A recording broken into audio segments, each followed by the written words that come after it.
Just a few weeks ago, there was a hotel on Palm Jumeirah charging over $600 a night, and even at that price, it was completely sold out. Rooms were impossible to get. People were booking weeks in advance, and still, it wasn't enough. February is peak season in Dubai, the rare moment when global demand converges all at once. Every room filled, every resort operating at full capacity, every system pushed to its limit. It was exactly what Dubai was designed to do. And then, almost overnight, something changed. That same hotel is now offering a full stay and dine package for under $100. Not a discount, not a limited time promotion. The entire amount can be spent on food and drinks inside the hotel. In other words, they're not just lowering prices, they're trying to get people through the door at any cost. Nearby, a one-bedroom family suite is now listed for just over $120 a night. Apartments with a Burj Khalifa view that once cost nearly $300 are now sitting closer to $190. Think about what that actually means. Luxury pricing doesn't collapse like this under normal conditions. High-end hotels are designed to protect their pricing power.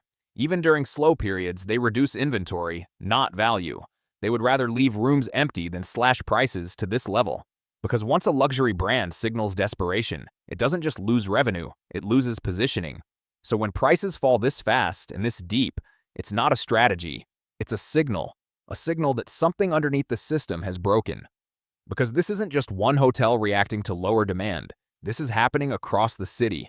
And entire categories of rooms that were once impossible to secure are suddenly wide open, not in small numbers, but at scale. The kind of scale that forces an entire market to reprice itself all at once. And that's where the real question begins. Not why prices are dropping. That's the surface level explanation. The real question is what kind of pressure could force one of the most expensive, tightly controlled tourism markets in the world to move this fast, this aggressively, and in the middle of what should have been its most profitable season. Because systems like this don't just slow down. They don't drift into weakness. When they move because something has fundamentally shifted. And once you see that shift, you start to realize this isn't about discounts, or promotions, or seasonal variation. This is the first visible crack in something much bigger, something that until now was supposed to be unbreakable. At first, it looks like a pricing anomaly. One hotel adjusting, maybe a short-term reaction to weaker bookings. But the more you look, the harder it becomes to explain it that way. Because it's not just one property. Across Dubai, occupancy has dropped to levels that don't make sense for this time of year. Hotels that were running near full capacity just days before are now reporting occupancy below 20%. Entire resorts are sitting half empty. Rooms that once required weeks of planning are now available instantly, sometimes within hours. And then you start noticing the other signals. Departure boards at the airport, which should be filled with incoming flights, are now dominated by cancellations. While airlines are reducing frequency, some routes are being paused entirely. Travelers who had already booked are suddenly changing plans, postponing or not coming at all. This isn't what a normal slowdown looks like. In a typical cycle, demand softens gradually. Prices adjust slowly. Inventory shifts in controlled ways. But here, everything is happening at once. Prices collapsing, occupancy dropping, flights disappearing. Not over months, but in days. That's not a market correction. That's a system reacting under stress. To understand why this matters, you have to look at how Dubai's tourism model actually works. This isn't a flexible system, it's a high fixed cost environment. Massive hotels, large staff operations, continuous energy consumption, constant service standards. These properties are built to run at high occupancy. They rely on volume to sustain profitability. When occupancy drops slightly, margins shrink. When occupancy drops sharply, the system starts to bleed. And when occupancy falls below a certain threshold, the only option left is to lower prices aggressively, not to increase profit, but simply to keep cash flow alive. To fill rooms, to generate movement, to prevent a complete stall. So what you're seeing in pricing is not the cause of the problem, it's the symptom. A symptom of demand disappearing faster than the system can adjust. And when that happens across not just one hotel, but hundreds of properties at the same time, it stops being a business issue and starts becoming something much larger. Because this is no longer about individual decisions made by hotel managers. This is the entire system responding to the same pressure. Simultaneously. And that raises a much more serious question. What kind of force could hit a city like Dubai, a place engineered for stability, precision, and constant demand, and cause it to lose momentum this quickly? Because systems at this scale don't just weaken on their own, they get disrupted. And when they do, there's always a trigger. something that pushes everything past the tipping point. That trigger came on February 28, 2026. Up until that moment, everything was still operating exactly as expected. Bookings were strong. Hotels were preparing for one of the most profitable stretches of the year. Airlines were running at full capacity. The system was doing what it had been designed to do: convert global demand into predictable, controlled growth. And then, in a single moment, the external environment changed. Iran launched retaliatory strikes targeting the United Arab Emirates following coordinated actions involving the United States and Israel. What had always existed as a distant geopolitical risk suddenly became immediate, visible, and impossible to ignore. And in that moment, the system didn't slow down. It broke. Within days, the data coming out of the hospitality sector began to look unreal. Occupancy levels dropped between 35 to 60% in the first week alone. Luxury hotels in key areas like Palm Jumeirah and downtown Dubai began reporting levels below 20%, with some internal projections suggesting it could fall even further in the weeks ahead. Major international hotel groups started acknowledging a sharp decline in bookings, not a gradual reduction, a sudden wave of cancellations. In some cases, up to 70 to 75% of reservations disappeared within just a few weeks. At the same time, the aviation system began to fracture. More than 700 flights were canceled by major carriers in under 2 weeks. Around 20,000 passengers were left stranded, unable to enter or leave the country. Cruise ships carrying thousands of tourists were forced to remain docked because onward travel had collapsed. Entire itineraries were canceled, not because of logistical issues, but because the system they depended on had stopped functioning. And then there was the timing. This didn't happen during a quiet period. It didn't happen during off-season months when demand is already low. It happened right before one of the most important travel windows of the year, a period when visitors from across the region typically flood into Dubai, filling hotels, restaurants, and entertainment venues. That surge never came. Instead, what should have been peak demand turned into empty inventory almost overnight. This is what makes the situation so different from a normal disruption, because this wasn't a gradual shift in consumer behavior. It wasn't caused by pricing changes or market competition. It was a sudden shock, the kind of shock that doesn't give systems time to adjust. And when a system is built for stability, for precision, for predictability, it becomes incredibly efficient under normal conditions, but also extremely sensitive when those conditions are broken. So when the trigger hit, everything that depended on continuous flow, tourists, flights, bookings, spending, stopped at the same time. But even that doesn't fully explain what happened. Because if this were only about the event itself, the system would begin to recover as soon as operations resumed. Flights can restart, hotels can reopen, services can normalize. But that's not what determines recovery in tourism. Because what actually drives this system isn't infrastructure, it's perception. And once perception shifts, the effects don't follow the same timeline as physical recovery, which means the real damage didn't come from the event itself. It came from what the event revealed. To understand why the impact was so immediate and so severe, you have to step back and look at what Dubai actually is. Not as a city, but as a system. Because Dubai was never built the same way as other global destinations. Paris offers history. Kyoto offers culture. The Maldives offers nature. These places are rooted in something organic, something that exists regardless of short-term disruptions. Even when demand fluctuates, the core value remains intact because it is tied to identity, to heritage, to something deeper than the experience itself. Dubai took a completely different approach. It built its entire global appeal around one idea: certainty. The promise that no matter what is happening in the surrounding region, once you arrive, everything will function exactly as expected. Flights arrive on time. Hotels operate flawlessly. Experiences are controlled down to the smallest detail. Nothing unexpected happens. Nothing feels unstable. Everything is designed to remove friction, eliminate uncertainty, and deliver a perfectly managed version of reality. In that sense, Dubai is not just a destination, it is a controlled environment. Almost like a system engineered to simulate perfection in a part of the world that is otherwise known for unpredictability. And that is exactly why it became so successful. Because for high-spending travelers, certainty has value. The ability to plan a trip where every variable is managed, where nothing goes wrong, where luxury is not just about comfort but about control, that is what Dubai perfected over decades. But there is a trade-off in building a system like this. When your entire value proposition is based on predictability, you don't have layers of resilience underneath. You don't have cultural depth to fall back on. You don't have a narrative that exists independently of the experience. Everything depends on the system continuing to function without disruption, and that creates a very specific kind of vulnerability.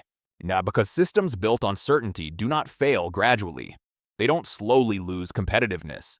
They don't erode over time like pricing or market share. They have a breaking point, a single moment where the promise is challenged in a visible, undeniable way.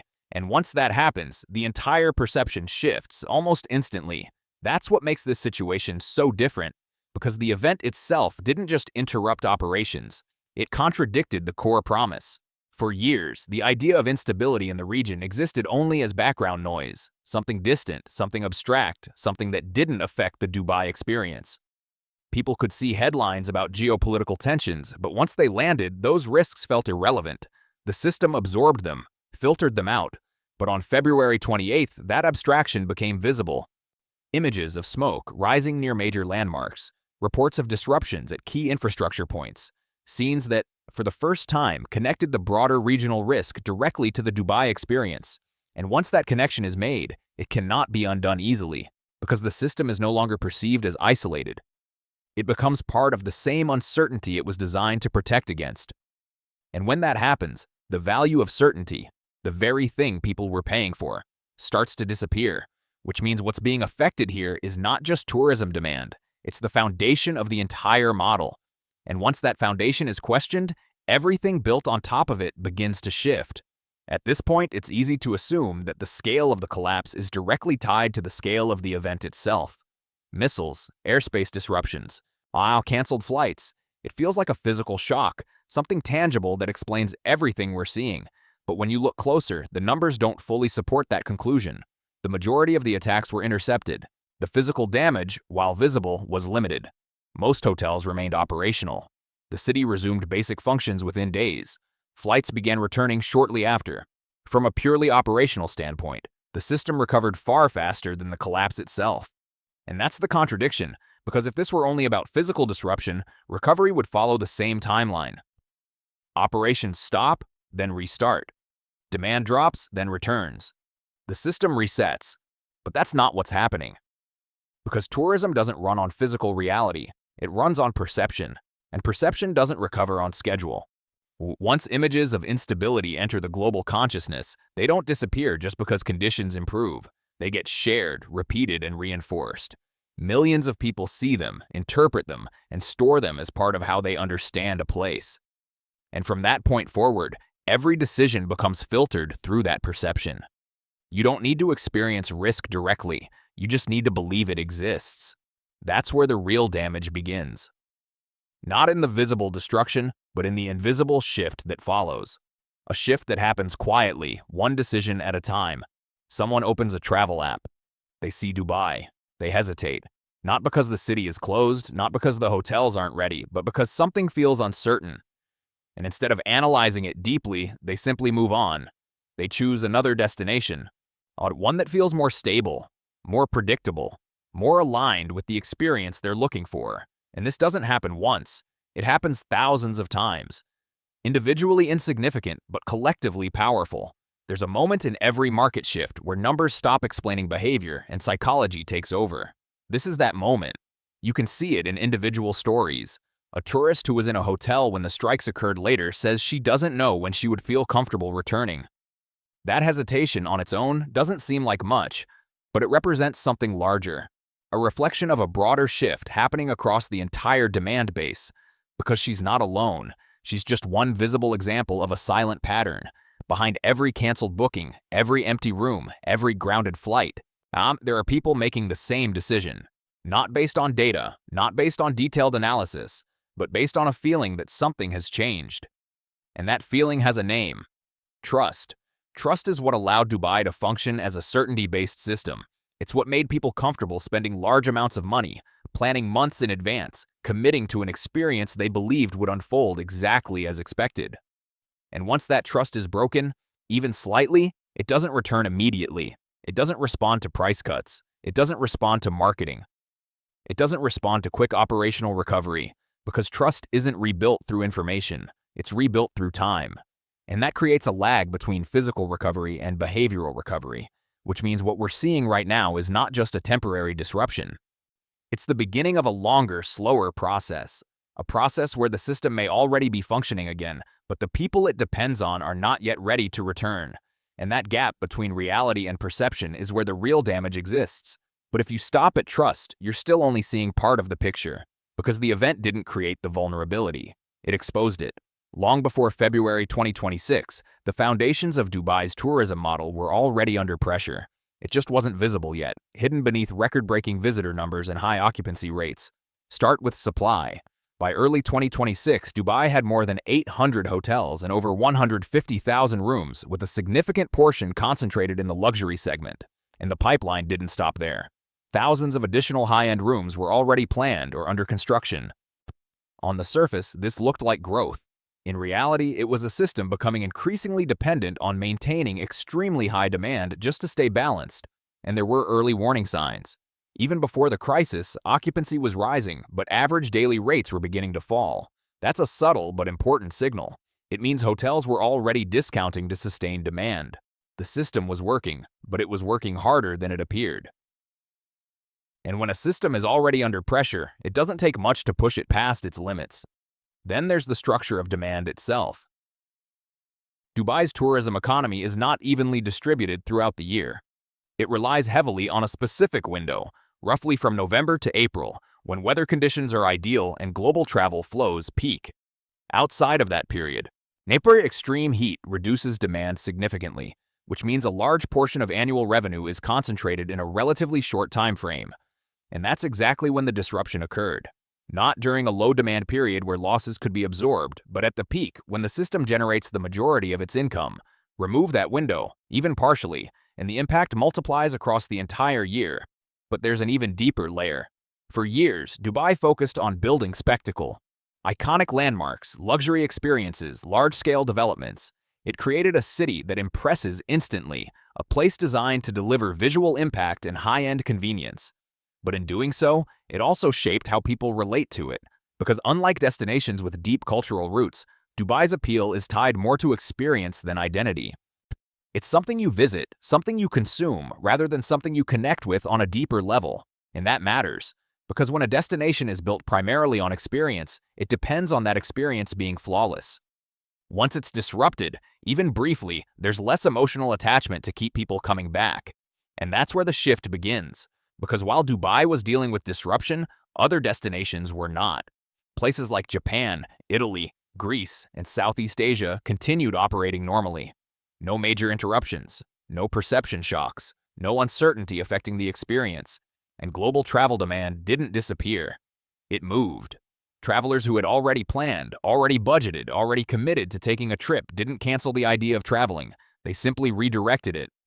Toward destinations where confidence still felt intact. This is what makes recovery more complex. Because unlike a global crisis where all destinations are affected equally, this is a localized disruption. And in a localized disruption, the competition doesn't pause. It adapts. It absorbs. And over time, it reshapes behavior. People discover new places, build new preferences, form new habits. And once those habits are established, they don't automatically revert. Which means the challenge is no longer just about restoring operations. It's about winning back attention, rebuilding preference, re-establishing trust in a market that has already started to move on. And that process doesn't happen quickly. Because what we're seeing now, the empty resorts, the discounted rooms, the silence where demand used to be, is not just a temporary glitch in an otherwise perfect system. It's the gap between what was promised and what is now being questioned. And closing that gap is not a matter of reopening hotels or restarting flights. It's a matter of rebuilding belief. Because in the end, the real question isn't whether Dubai will recover. It's when people will feel confident enough to believe in it again. And if you were making that decision today, standing at the point where perception matters more than reality, would you still choose Dubai? Or would you go somewhere else instead?